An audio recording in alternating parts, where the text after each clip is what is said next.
Pagod ka na ba kakasayaw sa TikTok at wala kang naisip?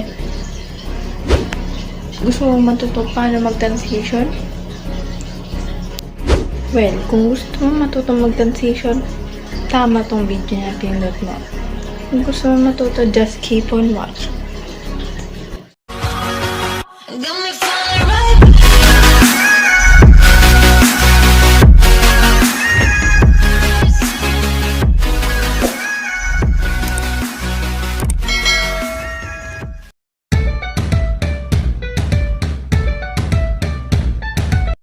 What's up guys, it's me, Jessie Samiana, back again with another video. Kung bago ka man lang sa channel na to, don't forget to click subscribe and click the notification bell para ma-update ka sa akin mga bagong vlogs.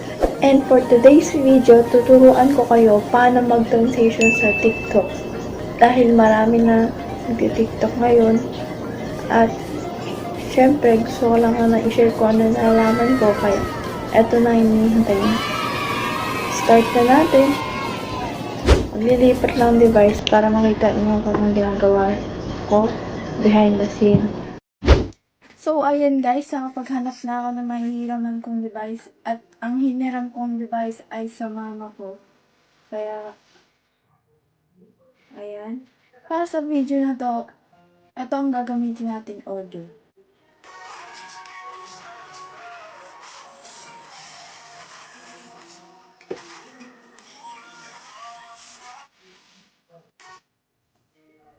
So guys, kung di nyo pa naka-follow account ko, so ito ang account ko sa TikTok.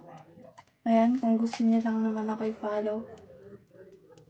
So, ang una kong tuturo sa inyo ay ang head transition. So, ganito siya kung paano gawin.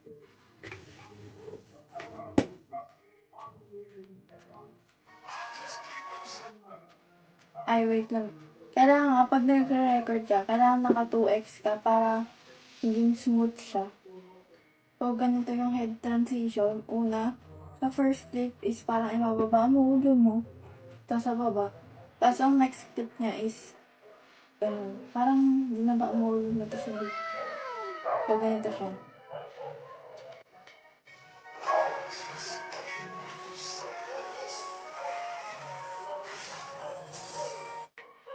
Ayan. After ko ibaba is ito naman next. Wait.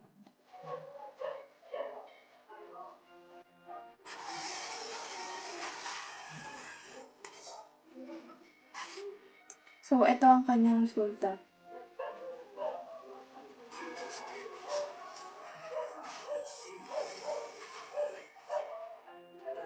Ang next ko namang ituturo sa inyo ay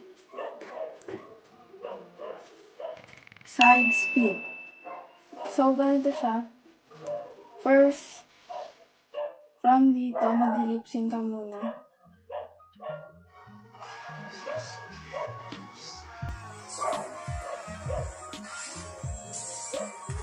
Ayan. Diba dito? Papunta dito. Tapos, ang next niyan is dito naman. Tapos, papunta dito. Diba, after kumataas dito, dito naman tayo.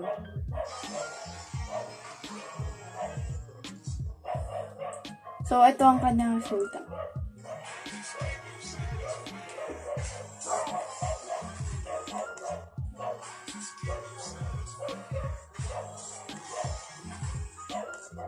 Ang next ko na may tuturo sa inyo ay 360 pin. 360 spin. Ito yung pinakamadaling gawin. I mean, ito pala yung madalas kong ginagamit dahil na pag magta-transition ako. So, ganito siya.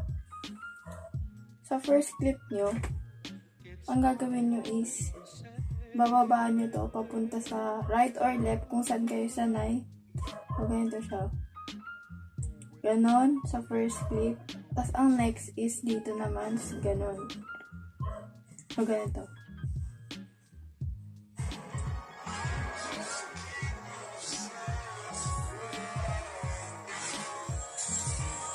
Yan. Next.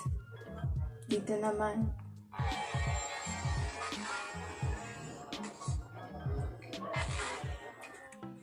So, ito ang kanyang resulta.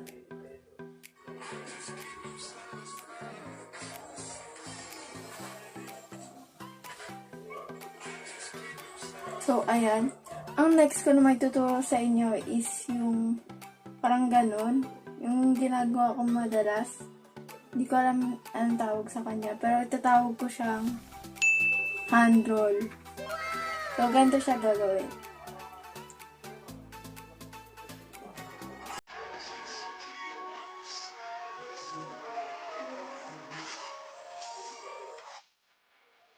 Ang gagawin nyo is parang yung kamay nyo, igaganon nyo, tapos isasabay nyo rin yung cellphone nyo, gaganon din siya. Parang iikot sila. Tapos ang next flip is dito naman. Yan. Eh, wait lang, nanginig ako.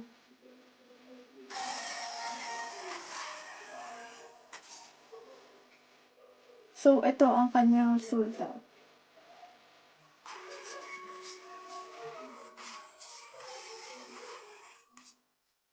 Ayan, ganyan ko ginagawa yung hand roll na yan. Hand roll na lang. So, kung gusto niyo naman yung back cam na hand roll, ganito siya gawin.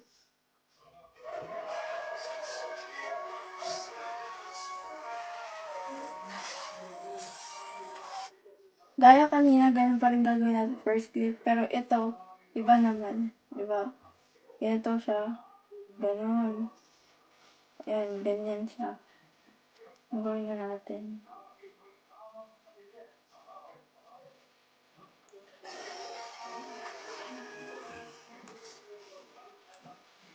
Wait lang.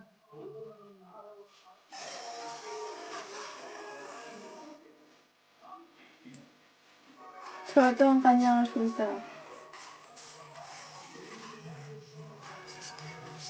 Ayan. Ang next ko na makituturo sa inyo is yung cover.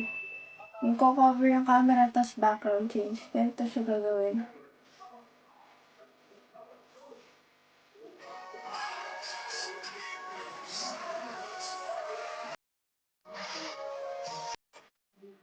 Cover niyo yung camera nyo. Yung ganito talaga. Yung hindi na makikita mukha nyo.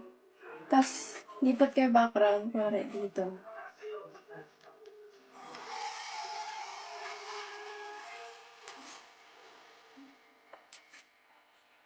So, ito ang kanyang resulta.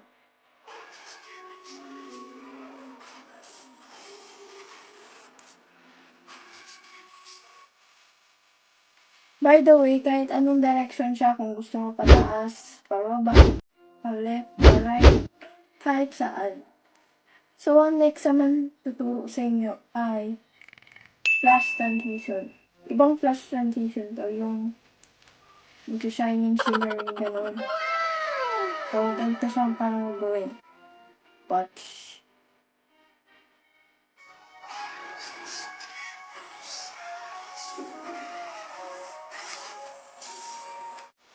So, kahit anong gawin nyo sa first clip, tapos, ang gagawin nyo sa next is, dito na siya ilalagay. Tapos, pagka-release nyo, saka nyo i-hold. Ay, pagka-release nyo, saka nyo siya i-record. Ayan.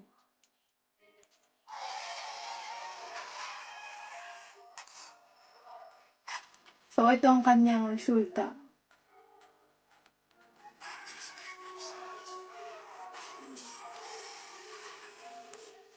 So, parang mag-shining, shimmering siya, ganun. Wow! Yung effect ng flash transition. Ang next ko may tuturo sa inyo ay telescope. Yung gagawin. So, ganito siyang parang gawin. Watch closely. Wow! So, ganito.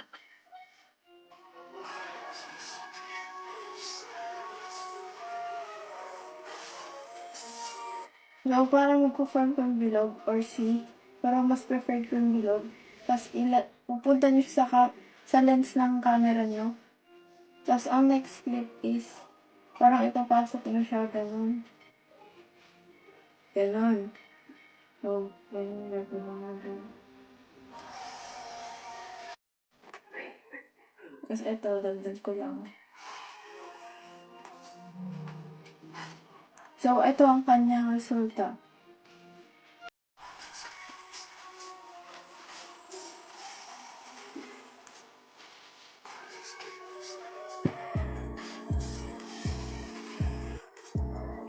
Ang next ko na may tuturo sa inyo is yung parang ibabato yung kamay nyo, ganito. Tapos, parang ganun. Pero mas maganda ito sa salamin. So, ganito ko siya kung paano gawin.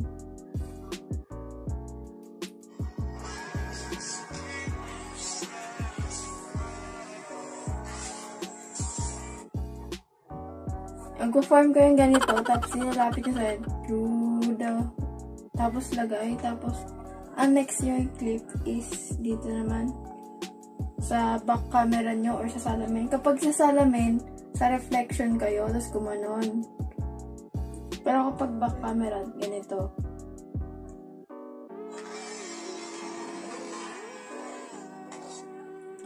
So, ito ang kanyang resulta.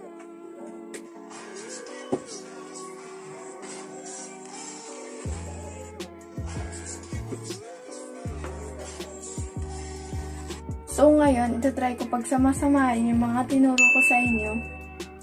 At, eto, simulan ko lang.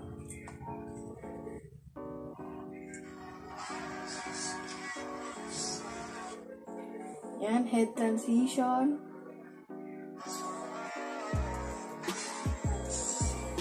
Side spin, background change. Yan, 360 spin. Cover, background change lang para mag-iba, flash, tapos yung hand roll natin,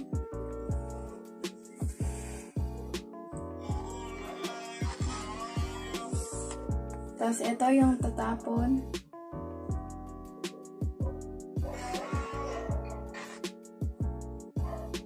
Tapos ito, telescope.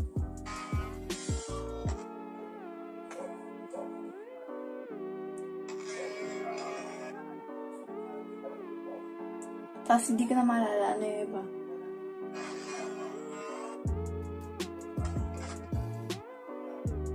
So, ito siya.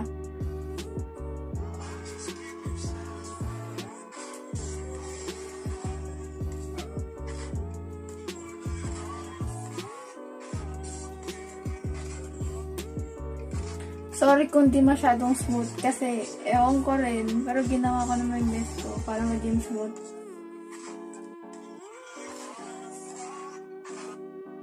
Yun lang guys, thanks for watching. Don't forget to like, share, subscribe, and click the notification bell para update ka sa mga aking bagong vlog.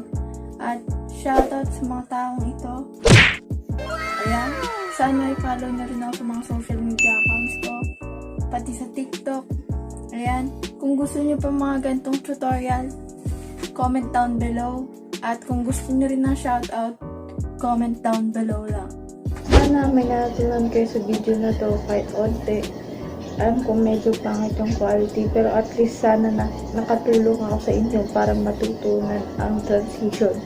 Yun lang guys, thanks for watching. Sana magpa kayo sa mga next kong vlog. Bye bye!